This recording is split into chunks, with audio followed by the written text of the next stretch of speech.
We are news కి స్వాగతం. తల్లికి వందనం కోసం కాళ్ళు అరిగేలా కార్యాలయాల చుట్టూ తిరగాల. విద్యార్థుల సమగ్ర అభివృద్ధికి క్షేత్రస్థాయి పర్యటన దోహదం చేస్తాయంటున్న ఉమ్మి రఘురాం.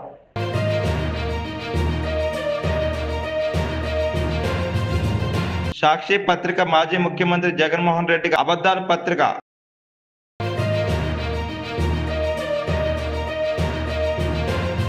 హౌసింగ్ బోర్డు భూములను కాంగ్రెస్ ప్రభుత్వం అమ్మడానికి సిద్ధమైంది.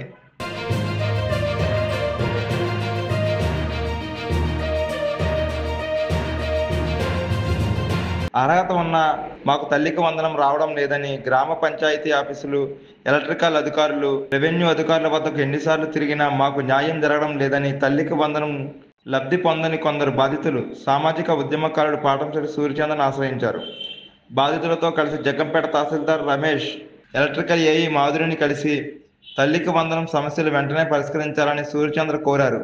ఈ సందర్భంగా పాటంశెట్టి సూర్యచంద్ర మాట్లాడుతూ, కూటమి మేనిఫెస్టోలో పెట్టినటువంటి తల్లికి వందనం కార్యక్రమం ఈరోజు రాష్ట్ర స్థాయిలోనే అద్భుతంగా ప్రజలందరికీ కూడా మంచి చేసే విధంగా ప్రతి తల్లికి, చదువుకునే విద్యార్థిని ప్రతి తల్లి పేరున కూడా 13,000 రూపాయలు అకౌంట్లో వేయడం జరిగింది. ఇది ఒక చరిత్ర, ఒక అద్భుతం. కానీ చాలా గ్రామాల్లో మరి తల్లికి వందనానికి పూర్తి అర్హత ఉండి చాలా మంది ఆ అకౌంట్లోకి డబ్బులు రాక ఎంతో మంది ఇబ్బందులు పడుతున్న పరిస్థితి, ఆఫీసుల చుట్టూ తిరుగుతున్న పరిస్థితి చూస్తా ఉన్నాం.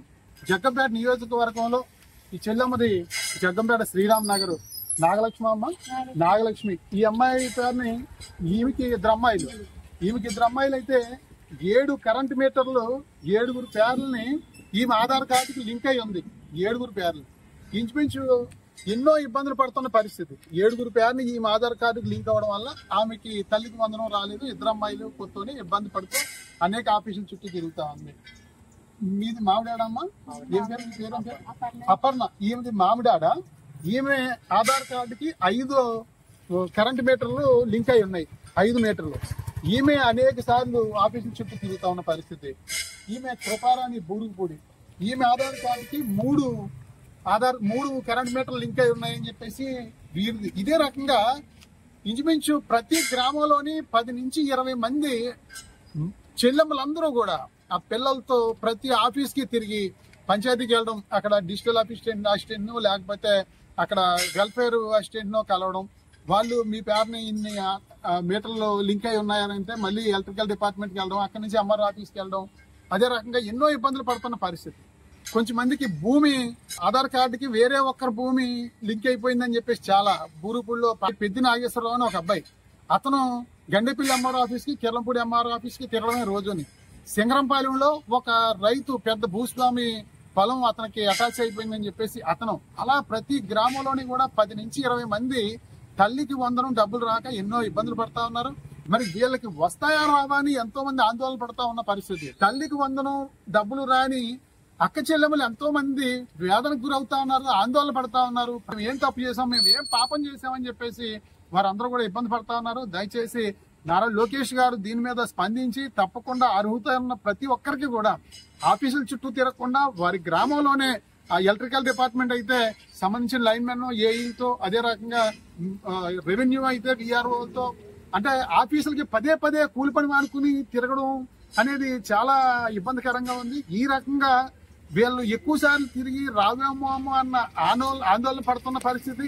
అదే రకంగా కొంతమంది దళారులు కూడా దీంట్లో తయారయ్యి, అమ్మ మీరు అన్నిసార్లు తిరుగుతా ఉన్నారని చెప్పేసి మేము ఏదో రప్పిస్తామని కొంచెం డబ్బులకు మాట్లాడుకునే పరిస్థితులు కూడా ఉంటాయి. ఎందుకంటే వీళ్ళు కూలి పనికి వెళ్తానే కానీ రెక్కాడితేనే కానీ డొక్కని పరిస్థితి. 10 సార్లు తిరిగాం, ఇప్పటికే ఇంత కూలి పనులు పోయాయి, సరే నువ్వు రప్పించు, నువ్వు సగం తీసుకొని సగం తీసుకుంటాననే పరిస్థితులు కూడా చాలా చోట్ల జరుగుతూ ఉన్న పరిస్థితి చూస్తూ ఉన్నాం. కాబట్టి దయచేసి మా గౌరవ శాసనసభ్యులు శ్రీ జ్యోతుల్ నెహ్రూ గారికి బాధితులందరి తరఫున వేడుకుంటా ఉన్నాం.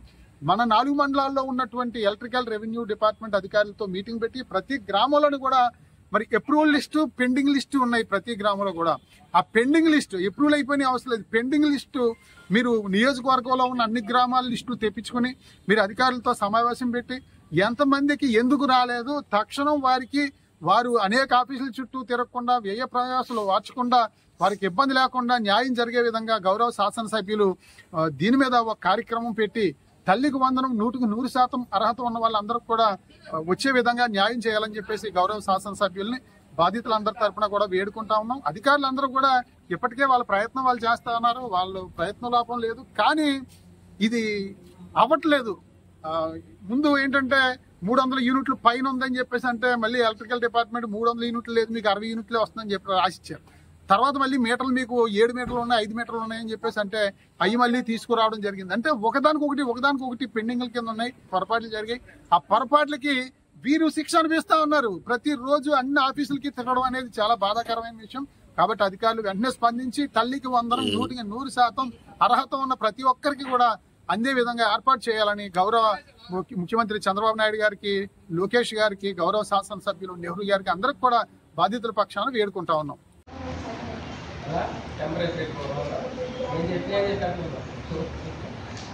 అయితే ఫైర్ మనం అనేది కొంచెం నిర్లక్ష్యంగా ఉండడం వల్ల ఒకటి, తర్వాత మనం అనుకోకుండా జరుగుతుంటాయి. నిర్లక్ష్యం ఉన్నా నిర్లక్ష్యం లేకుండా జరుగుతూనే ఉంటాయి. అయితే ఫైర్లు జరగడానికి 3 రిజల్ట్స్ ఉన్నాయి. ఫైర్ ట్రయాంగిల్ అంటే ఫైర్ ట్రయాంగిల్లో ట్రయాంగిల్ ఎలా ఉంటుంది, ఇలా ఉంటే ఇలా ఉంటుంది. సో ఈ యూనిట్లో ఏది బ్రేక్ చేస్తే ట్రయాంగిల్ బ్రేక్ అవుతుంది. సో మీరు ఫైర్ ట్రయాంగిల్ అంటే ఒక ఫైర్ అక్కడ కొట్టాలి అంటే ఈ ట్రయాంగిల్ కరెక్ట్గా షేప్లో ఉండాలి. అంటే ఈ 3 కూడా ఈ ఒక ఈ సైడ్స్ కూడా ఫుల్ఫిల్గా ఉంటేనే ఫైర్ అవుతాయి. దాన్ని ఫైర్ ట్రయాంగిల్ అంటారు. ఈ ట్రయాంగిల్లో మనం ట్రయాంగిల్ బ్రేక్ చేయాలంటే ఏదో ఒక సైడ్ తీసాం, ఏదో ఒక సైడ్ ఆ సైడ్ని తీయటమే ఫైర్ ఎక్స్టింగ్విషింగ్ అంటారు. అంటే ఫైర్ ఆర్పే విధానం ఏంటంటే ఈ ఫైర్ ట్రయాంగిల్ బ్రేక్ చేయాలి, అది ఏదోలా బ్రేక్ చేయాలి. ఫైర్ ట్రయాంగిల్ అసలు ఏముంటాయి, ఆ 3 ఎలిమెంట్లు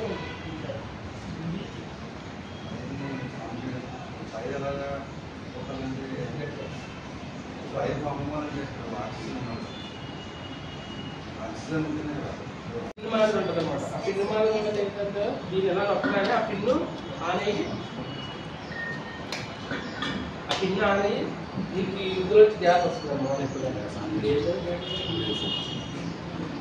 ఇది లెవర్ అనమాట, చేంజ్ లెవర్. ఇలా మార్చుకుంటే ఆగిపోతే ఇలా పెట్టుకుంటే వస్తుంది కదా. సో ఏంటంటే దీనికి ఇప్పుడు ఇందులోంచి ఫోర్స్ఫుల్గా ఇప్పుడు కదమ్మా, మనం ఇందులోంచి గ్యాస్ ఆన్ చేయగానే గ్యాస్ వస్తుంది, లైట్ వెలిగించగానే నీకు ఇక్కడ వేపర్ బాంబు ఇక్కడ వస్తుంది, మధ్యలో మీకు మంట కనబడదు, అదే చైన్ రియాక్షన్. అప్పుడు మనం ఎలా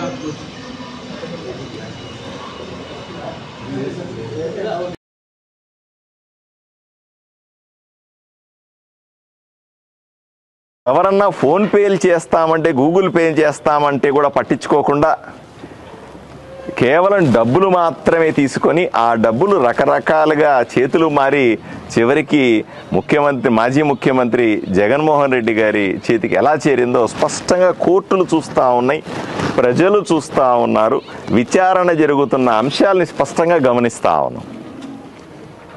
ఇవన్నీ కాదని చెప్పి ఎవరిని మభ్యపెట్టడానికి దీంట్లో రాజకీయ కుట్ర ఉందని చెప్తున్నారు. నేనంటాను, మందు దాగేటువంటి నా అన్నదమ్ములందరూ కూడా తలా ఒక కేసు వేయాలి జగన్మోహన్ రెడ్డి గారి మీద. ఎందుకంటే వాళ్ళ ఆరోగ్యంతో ఆడుకున్నాడు కదా. వాళ్ళ ఆరోగ్యం ఈరోజు సర్వనాశ 5 సంవత్సరాల పాటు నాణ్యత లేని మద్యాన్ని తాగడం ద్వారా వీళ్ళందరూ కూడా ఎంత ఆరోగ్యాన్ని పాడు చేసుకుని ఉంటారు. 5 సంవత్సరాల్లో ఒక్కొక్క రోజు మందు తాగే అన్నదమ్ములందరూ కూడా, వాళ్ళ కుటుంబాలంతా కూడా రోజుకొక బాటిల్ మీద 100 రూపాయలు అదనంగా ఖర్చు పెడితే, సాక్షి పేపర్లో జగన్మోహన్ రెడ్డి గారు చెప్తా ఉన్నారు, లేని కేసుల్ని తీసుకొని వచ్చి మా మీద రుద్దేస్తా ఉన్నారు, అసలు ఆ మద్యం కుంభకోణం అనేది లేదు, అబద్ధం చెప్తా ఉన్నారు. ఇది ఎక్కడదో నాకు నిజంగా అర్థం కాదు. గత 4-5 నెలలుగా వివిధ కోర్టుల్లో ఎంతోమంది బెయిల్ కోసం వేసినటువంటి పేపర్లలో కానీ, లేకపోతే పోలీసు విచారణలో కానీ ప్రాథమిక ఆధారాలు ఉన్నాయి, వీళ్ళని అరెస్ట్ చేయండి అని చెప్పిన తర్వాతనే అరెస్టులు జరిగినాయి. ఇంతమంది అరెస్ట్ అవుతా ఉంటే, ఇంతమంది జైలుకు పోతా ఉంటే, ఇన్ని ఆధారాలు కోర్టుకు మనం సబ్మిట్ చేస్తా ఉంటే పేపర్లో ప్రజలంతా చదువుతా ఉంటే ఇటువంటి కుంభకోణమే జరగలేదు అనే విధంగా మాట్లాడడం ఎంత విడ్డూరంగా ఉంది అని జగన్మోహన్ రెడ్డి గారిని సూటిగా ప్రశ్నిస్తా ఉన్నాను. రాష్ట్రంలో మందు దాగినటువంటి నా అన్నదమ్ముల గురించి వైపు నుంచి మాట్లాడుతా ఉన్నా, వాళ్ళ కుటుంబ నుంచి మాట్లాడుతా ఉన్నా. 2019కి ముందు క్వార్టర్ బాటిల్ ధర ఎంత ఉండే, 2019 నుంచి 24 మధ్యలో క్వార్టర్ బాటిల్ ధర ఎంత ఉండే అంటే రోజుకు ఒక బాటిల్ తాగితే బాటిల్ మీద 100 రూపాయలు అదనంగా ఇంట్లో నుంచి తీసుకెళ్లిపోయింది నిజం కాదా? ఏ మందు బాబుని అడిగినా రాష్ట్రంలో చెబుతారు కుంభకోణం జరిగిందా లేదా అన్న విషయం. అదేవిధంగా వాళ్ళ ఆరోగ్యం పరిస్థితి ఏంటి? 5 సంవత్సరాల పాటు వాళ్ళ ఆరోగ్యంతో ఆడుకున్నారు కదా. ఒక చీప్ లిక్కర్ని భయంకరంగా తయారు చేసి బ్రాండ్ లేనటువంటి కొత్త బ్రాండ్లు తయారు చేసి వాళ్ళ మీద రుద్ది వాళ్ళ ఆరోగ్యంతో చెలగాటం ఆడుకొని లక్షలాది కుటుంబాలని, కోట్లాది కుటుంబాలు కూడా ఉండొచ్చు, నాకు లెక్క తెలియదు, వాళ్ళందరినీ సర్వనాశనం చేసింది జగన్మోహన్ రెడ్డి గారి ప్రభుత్వం కదా. మాకు ఓట్లు ఎందుకు వేశారు? కూటమికి ఓట్లు వేసిందే రాష్ట్రాన్ని బాగు చేసుకుంటామని, అలాగే తప్పు చేసిన వాళ్ళని కఠినంగా శిక్షిస్తామని కదా. ఏ కారణం చేత ప్రజలు మాకు ఓట్లు వేశారో అది వందకు చేస్తాం. అందరూ ఏమి జరగలేదని బాగా చదువుకుంటున్నారా? జగన్మోహన్ రెడ్డి గారు చెప్పినంత మాత్రాన ఓకే. ఈ రోజు మనందరం కూడా మీ సోషల్ సైన్స్ అంతా కూడా అవగాహన ఉంది, అవునా కాదా? ఎలక్ట్రానిక్ మీడియాకు, ప్రింట్ మీడియా అందరికీ నమస్కారం. చెప్తున్నాడా? కేపీపీ కాలనీలో ఓకే, ఈ సంవత్సరం మీరు 1400 ఎకరాల ల్యాండ్ కేపీపీ కాలనీకి సంబంధించినటువంటి ల్యాండ్ సోషల్ సైన్స్ చదువుకుంటున్నారు.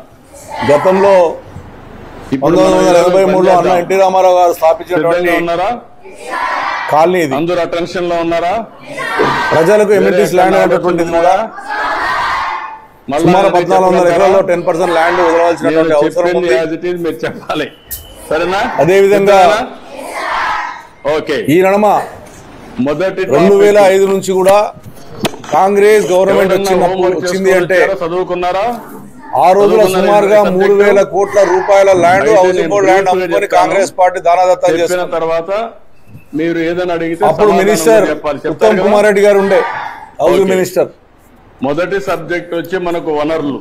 అప్పుడు సుమారుగా 3000 కోట్ల ల్యాండ్ అమ్మేసి మా హౌసింగ్ బోర్డు ప్రజలకు అన్యాయం చేసినటువంటి పార్టీ కాంగ్రెస్ పార్టీ. మోనా మరి 10 సంవత్సరాలు తెలంగాణ రాష్ట్రం ఏర్పడిన తర్వాత కేసీఆర్ గారి నాయకత్వంలో ఒక్క గజం జాగా కూడా కేపీపీ కాలంలో గజం జాగా కూడా అమ్మలేదు. మేము పాత్రలు, ఆహార ధాన్యాలు, దువ్వెనలు, ఒక గజం జాగా కనీసం టీఆర్ఎస్ పార్టీ ప్రభుత్వం ఏర్పడిన తర్వాత కేసీఆర్ నాయకత్వంలో ఒక గజం జాగా హౌసింగ్ బోర్డు ల్యాండ్ అమ్మలేదు. ఉపయోగం ఉంటుంది అనింది ఎవరు? అమ్మేదే కాకుండా ఇదే 9th phase లో అందుకే 2 ఎకరాల నర ఇవి అన్ని కూడా వనరులు. సుమారు 2.5 ఎకరాల ల్యాండ్ 9th phase లో అది కోర్టులో ఉన్నప్పుడు కూడా హౌసింగ్ బోర్డు అమ్ముతామని చెప్పి ప్రకటించినప్పుడు కూడా వనరులు అంటే స్థానిక కార్పొరేటర్ శ్రీనివాస్ గారు చెప్పంగానే రాజు 9th phase లో 2 ఎకరాల నరను ఇమీడియట్ గా కేటీ రామారావు గారు వాళ్ళ అమ్మ చెప్పింది దాన్ని ఇమీడియట్ గా ప్రజలకు అంకితం చేసిన సందర్భాలు తెలియజేస్తాను. సంతృప్తి పరచడానికి రెండోది సరే థర్డ్ ఫేజ్ లో 3 ఎకరాల ల్యాండ్ ఒకసారి పరిశీలిస్తే అది కూడా అమ్మకాన్ని పెడితే దాన్ని కూడా కేటీ రామారావు దగ్గరికి వెళ్ళి ముఖ్యమంత్రి కేసీఆర్ దగ్గరికి వెళ్ళి ఆ 3 ఎకరాలు మహిళా పార్కు, రాష్ట్రంలో ఎక్కడ మహిళా పార్కు లేదు, ఆ 3 ఎకరాలు కేటాయించమంటే దాన్ని కూడా 3 ఎకరాల ల్యాండ్ కేటాయించింది కాకుండా మహిళా పార్క్ కూడా చేసింది కూడా మీకు తెలియజేస్తా ఉన్నారు. ఫస్ట్ ఫేజ్, సెకండ్ ఫేజ్ లో సుమారుగా 3 ఎకరాల ల్యాండ్ హౌసింగ్ బోర్డు వాళ్ళు కోర్టుకు వెళ్తే ఇది మా ల్యాండ్ అని కోర్టుకు వెళ్తే ఆ రోజు కోర్టులో పోరాడి కేసీఆర్ గారు పర్సనల్ గా ఇంటర్ తీసుకొని ఆ 3 ఎకరాల ల్యాండ్ కూడా ప్రజలకు అంకితం చేస్తూ దాన్ని కూడా పార్కు చేసింది కూడా తెలియజేస్తా ఉన్నా. పుస్తకాలు ఉన్నటువంటి అమ్మవారి గుడి 500 గజాల జాగా, థర్డ్ ఫేజ్ అమ్మవారి గుడికి 500 గజాల జాగా కేటాయించాం. అదే విధంగా రైతు బజార్ దాన్ని కూడా మంచి బొమ్మడం 20 కోట్లు పెట్టి రైతు బజార్ కట్టించాం. ఫిష్ మార్కెట్ కట్టించాం. తయారు చేస్తారు. ఎక్కడ కూడా ల్యాండ్ అమ్మకుండా ప్రయత్నం చేసి ప్రజల సొత్తు ఉండాలని, ప్రజలకి చెందాలని ఫస్ట్ రోడ్ లో ఉన్నటువంటి 5 ఎకరాల ల్యాండ్ చెత్త చేస్తున్నారు. ప్రజలంతా ఇబ్బంది పడుతున్నారని చెప్పి స్థానిక కార్పొరేటర్ శిరీష బాబురావు చెప్తే 5 ఎకరాల ల్యాండ్ ను దాన్ని అలాట్ చేపించి దానికి బ్రహ్మాండమైన పార్కు చేసింది కూడా తయారు చేసినప్పుడు 15th phase లో దానికి 10% ల్యాండ్స్ ఎక్కడెక్కడ ఉన్నాయో 15th phase ఉన్నటువంటి ల్యాండ్లన్నీ ఫినిషింగ్ చేసి కాంపౌండ్ వాల్ కట్టి సుమారు అన్ని పార్కులను కూడా ఇలా బ్రహ్మాండంగా 15th phase లో కూడా పార్కులు తయారు చేసి వనరులుగా ఏ విధంగా మారుతుంది ఉన్నటువంటి 1 నుంచి 15th phase వరకు కూడా సుమారుగా 150-200 ఎకరాల ల్యాండ్ల అన్ని పార్కులు చేసి కాంపౌండ్ వాల్ కట్టి ప్రజలకు వాకింగ్ టాక్ కానీ ఇండోర్ స్టేడియం కానీ ఎన్నో రకాలుగా ప్రజలు అడిగిన దాన్ని అన్నిటి కూడా చేసిన సందర్భం మా టీఆర్ఎస్ పార్టీ ప్రభుత్వంలో చేశాం. మరి ఇప్పుడు చూస్తే మీరు ఆలోచన చేసుకోవాలి, ఈ కాంగ్రెస్ పార్టీ వచ్చిందంటే మా ఉద్యమం అమ్మడమే. ఈ 18 నెలల కాలంలో 18 పైసలు ఇవ్వలే. అంటే మా పత్తనారు బ్రిడ్జ్ 60 కోట్ల రూపాయలు పెట్టి బ్రిడ్జ్ ఆ రోజు సాయం చేసి స్టార్ట్ చేయరు. అండర్ పాస్ బాలనార్ బ్రిడ్జ్ అండర్ పాస్ అది స్టార్ట్ చేయరు. ఉండాలి విలువ అంటే ఇంత ట్రాఫిక్ సమస్య ఉన్నప్పుడు కూడా పట్టించుకున్నటువంటి పాపాన పోయి గుర్తుపెట్టుకోవాలి. ఉన్నటువంటి ల్యాండ్ ఈ రోజున ఇప్పటికే 300 కోట్ల రూపాయల ల్యాండ్ అమ్మారు. రేపు 25వ తారీఖు 7 ఎకరాల 33 గుంటల ల్యాండ్ రేపు 25వ తారీఖు పెంచుకుంటూ మళ్ళా అమ్ముకొని అనేక విషయాలు తెలుస్తా వాళ్ళ ప్రభుత్వ గల్లను నింపుకునే ప్రయత్నం చేస్తా ఉన్నారు. అంటే ఉంటాయి. మా కుక్కట్పల్లి ప్రాంతంలో ఉన్నటువంటి మా హౌసింగ్ బోర్డు ప్రజల సొత్తే కావాలా మీకు? మీ కాంగ్రెస్ పార్టీ వస్తే మా కాంగ్రెస్ పార్టీ కనీసం కుక్కట్పల్లి కాన్సెన్స్ ఒక పైసా పని చేయలేదు. పొద్దుల లేస్తే బ్యానర్లు కట్టడం తప్ప, మీకు ఉపయోగపడదు బ్యానర్లు వేసుకోవడం తప్ప ఒక పైసా పని కూడా చేయలేదు. ఈ రోజున అక్కడ కూడా ఉపయోగపడుతుంది. ఆ రోజున చెరువులు డెవలప్ చేశాం, ఐడియల్ చెరువుని ముల్లకత్త చెరువు డెవలప్ చేశాం, బోయినపల్లి చేశాం, 450 కోట్లతో మంచినీళ్ళ ట్యాంకులు నీళ్లు తీసుకురాగలిగాం. ఎన్నో అభివృద్ధి కార్యక్రమాలు చేసినటువంటి చరిత్ర కేసీఆర్ నాయకత్వం జరిగింది. మరి పొగిలేటి శ్రీనివాసరెడ్డి గారు మాకున్నటువంటి ఐడిపిఎల్ ఎంప్లాయీస్, ఆ రోజు IDPL employees 163 survey number, 145 survey number, ఇవన్నీ కూడా నేను రెగ్యులరైజ్ చేస్తాను. ఆ రోజు ప్రభుత్వంలో ఉన్నప్పుడు మా దగ్గరకు వచ్చి చెప్పడం కూడా జరిగింది. మరి ఈ ప్రభుత్వం వచ్చిన తర్వాత మా సర్దార్ పటేల్ నగర్ కానీ, మా సిబిసిడి కానీ, మా వసంత నగర్ కానీ, ఎన్ఆర్ఐ కానీ ఇవాళ మీరు రిజిస్ట్రేషన్ ఆపింది, పర్మిషన్ ఆపింది వాస్తవం కదా? ఎప్పుడో 40 సంవత్సరాలు కట్టుకున్నటువంటి వాళ్ళందరూ కూడా మోసం చేసింది కాంగ్రెస్ పార్టీ కాదా? అవసరం ఆలోచన చేసుకోవాలి. మా సాయినగర్ ప్రజలు హౌసింగ్ బోర్డు ల్యాండ్ ఆరో రెగ్యులేషన్ మా ప్రభుత్వం ఉన్నప్పుడు అదేవిధంగా 59 కింద మేము డబ్బులు కడితే వాళ్ళకి ఈరోజు 150,000 రూపాయలు గజానికి ఇవ్వమని చెప్పి అక్కడ సాయినగర్లో డిమాండ్ చేయడం ఎంతవరకు కరెక్టో ఒక్కసారి కాంగ్రెస్ పార్టీ మంత్రులు ఆలోచన చేసుకోవాలి. ఎంత దుర్మార్గం చేస్తూ ఉందంటే హైదరాబాద్ నగరంలో కాంగ్రెస్ పార్టీ వాళ్ళు మేము కట్టిన బ్రిడ్జ్ల కింద కలర్లు వేస్తున్నారు. మీరు ఒకసారి ప్రజలు ఆలోచన చేసుకోవాలి. కలర్లు వేస్తున్నారు తప్ప అలా చేసింది ఏం లేదు. ఆ బ్రిడ్జ్ కలర్ వేస్తున్నారు, బ్రిడ్జ్ మేము కట్టామంటున్నారు.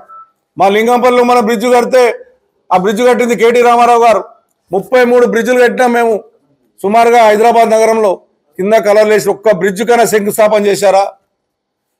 మంచినీళ్ళు లేక 2 ఏళ్ల నుంచి మీ ప్రభుత్వం వచ్చి మంచినీళ్ళు లేక ట్యాంకర్లు కొనుక్కునే సందర్భాలు చూసాం.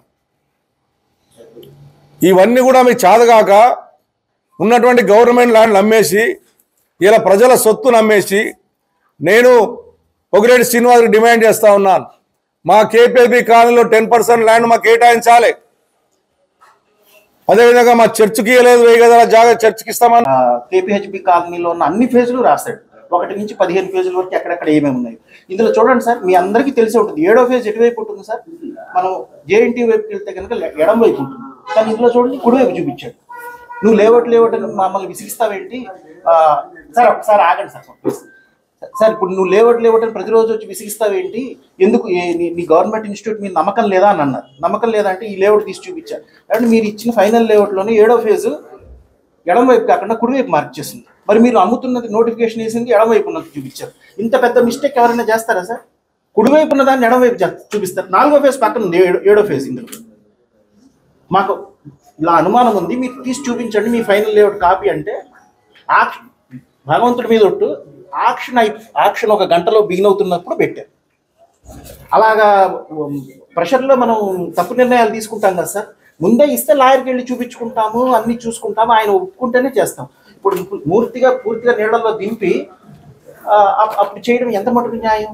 ఇప్పుడు security section board of India ఉంది గవర్నమెంట్లో, అన్ని వివరాలు ఇవ్వాలంటుంది. అలాగే మీరు కూడా గవర్నమెంట్ ఇన్స్టిట్యూట్ అయినప్పుడు అన్ని వివరాలు ఇవ్వాలా? ఇప్పుడు కొంతమంది స్టేక్ హోల్డర్లు వీళ్ళందరూ ఎమ్మెల్యేస్ కానీ కార్పొరేటర్లు వాళ్ళతో కూర్చొని మాట్లాడి ఇవన్నీ పరిష్కరించి 10% ఓపెన్ స్పేస్ వదలాల్సింది వదిలి రోడ్లకు, ఇప్పుడు రోడ్లో 12 ఫీట్ తేడా వచ్చింది సార్, 150 ఫీట్ రోడ్డు అన్నారు. ఎవరైనా ఆశపడతారు కదా 150 ఫీట్ రోడ్డు పక్కన ఉంది అంటే, కానీ అక్కడ 150 ఫీట్ లేదు, 54 చూపించారు, 42 ఉంది. మీరు సర్వే చేసి ప్లాట్స్ అన్ని కరెక్ట్గా డిమార్కెట్ చేసి అందరికీ చూపించి ఓపెన్గా ట్రాన్స్పరెంట్గా ఉండండి.